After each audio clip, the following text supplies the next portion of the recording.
ایک بہت اہم بات ہے، اللہ کرے میں سمجھا سکوں اور آپ سمجھ سکیں، وہ یہ کہ امام اعظم ابو حنیفہ رحمۃ اللہ علیہ ایک مسئلے پر دو قول کیوں اختیار کرتے ہیں، اس کی وجہ کیا ہوتی ہے؟ ایک مسئلے پر دو قول کیوں ہوتے ہیں؟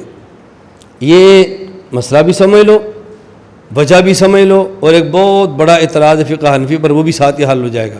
مثلا جب بچہ ماں کے یہاں پیدا ہو، بچہ دودھ پیے تو کتنے سال تک ماں کا دودھ پیے؟ اب امام صاحب سے دو روایتیں ہیں، ایک روایت ہے 2 سال اور ایک روایت ہے 2.5 سال۔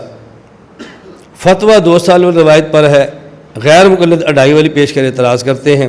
جب اس مسئلے پر اعتراض اور جواب آئے گا اس موقع پر انشاءاللہ مزید بحث کریں گے۔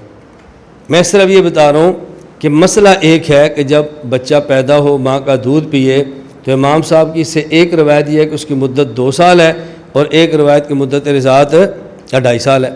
اب یہ 2 سال کا قول بھی ہے، 2.5 سال کا بھی ہے، ایسا کیوں ہے؟ حضرت امام صاحب فرماتے ہیں کہ آیتیں 2 قسم کی ہیں۔ ایک آیت ہے والوالدات یرضعن اولادہن حولین کاملین، ماں کو چاہیے کہ اپنے بچے کو 2 سال تک دودھ پلائے۔ اس سے معلوم ہوتا ہے کہ مدت رضاعت 2 سال ہے۔ آگے دیکھو فَإِنْ أَرَادَ فِصَالًا، فَإِنْ أَرَادَ فِصَالًا، آگے کیا ہے؟ ایک بول فَإِنْ أَرَادَ فِصَالًا عَنْ تَرَاضٍ بَيْنَهُمَا وَتَشَاوُرٍ فَلَا، دیکھو فَإِنْ أَرَادَ فِصَالًا عَنْ تَرَاضٍ مِنْهُمَا، آگے وَتَشَاوُرٍ فَلَا جُنَاحَ عَلَيْهِمَا، جو پوری مدت دودھ پلانا چاہے تو 2 سال پلائے۔ آگے کیا ہے؟ پھر اگر یہ دودھ چھڑانا چاہیں باہمی رضامندی اور مشورے سے تو کوئی گناہ نہیں ہے۔ جب مدت رضاعت 2 سال ہے تو 2 سال کے بعد مشورے کی ضرورت، دودھ تو چھڑانا ہی چھڑانا ہے۔ یہ فَإِن یہ فا ہے تعقیب مال وصل کے لیے، 2 سال پورے ہو گئے اور 2 سال کے بعد فا، اب اگر یہ دودھ چھڑانا چاہیں مشورے کے ساتھ تو کوئی حرج نہیں۔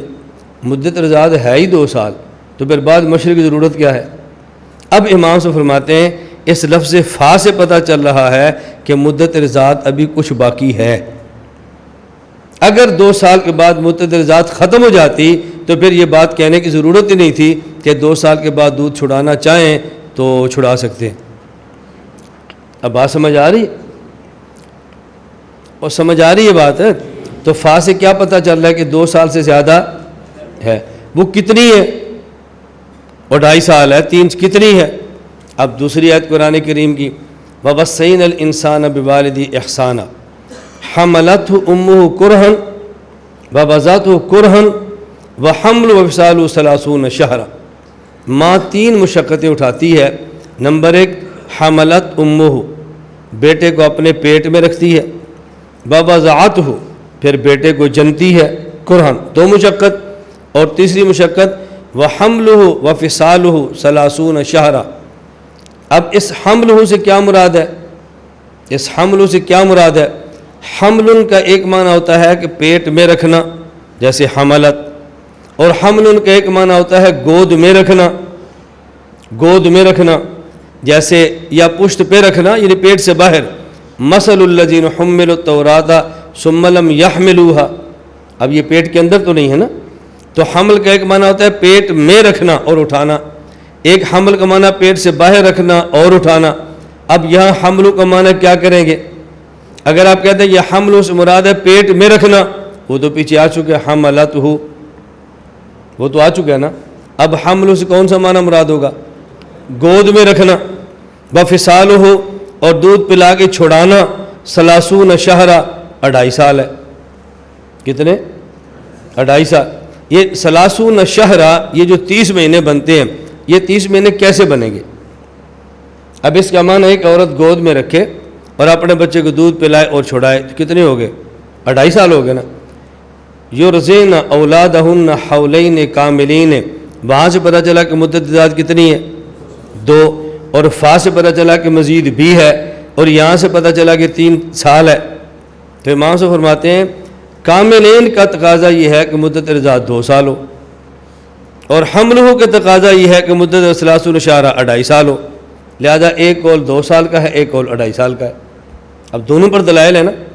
اب اگلا مسئلہ ترجیح دینے کا تھا کہ ترجیح کس کو دیں گے؟ تو جب ہم کہتے ہیں جی ترجیح ہے امام محمد امام یوسف کے قول کو، وہ فرماتا ہے مدت رضا 2 سال ہے، تو 2 سال والا قول کس کا ہے؟ امام صاحب والا۔ اور 2.5 سال والا بھی کس کا ہے؟ تو دونوں قول امام صاحب کے تھے، اور ایک مسئلے پر 2 قول اس لیے ہوتے ہیں کہ دونوں کی گنجائش ہوتی ہے۔ اب امام صاحب کی دیانت دیکھو، ایک آیت سے یا ایک حدیث سے یا 2 حدیثیں ملانے سے جب 2 مسئلے ثابت ہو سکتے ہیں تو امام صاحب اپنی قوت اجتہاد کے ساتھ دونوں مسئلے پیش کرتے ہیں اور پھر قوت دلیل سے ایک مسئلے کو ترجیح بھی دیتے ہیں۔ یہ کتنی بڑی دیانت ہے، کوئی بات سمجھ آ رہی ہے؟ کتنی بڑی دیانت ہے۔ قوت اجتہاد سے 2 مسئلے نکالتے ہیں، ایک نہیں دونوں، اور پھر قوت دلیل سے ایک کو ترجیح بھی دیتے ہیں۔ اس سے بڑی فقاہت کیا ہو سکتی ہے؟ جب اعتراض اور جواب آئے گا نا، اس پر پھر میں اگلی بات شروع کروں گا انشاءاللہ۔ یہ صرف میں نے یہاں اتنا ذکر کیا ہے کہ ایک آیت ہو تو 2 مسئلے کیوں ہوتے ہیں، ایک حدیث ہو تو 2 مسئلے کیوں ہوتے ہیں۔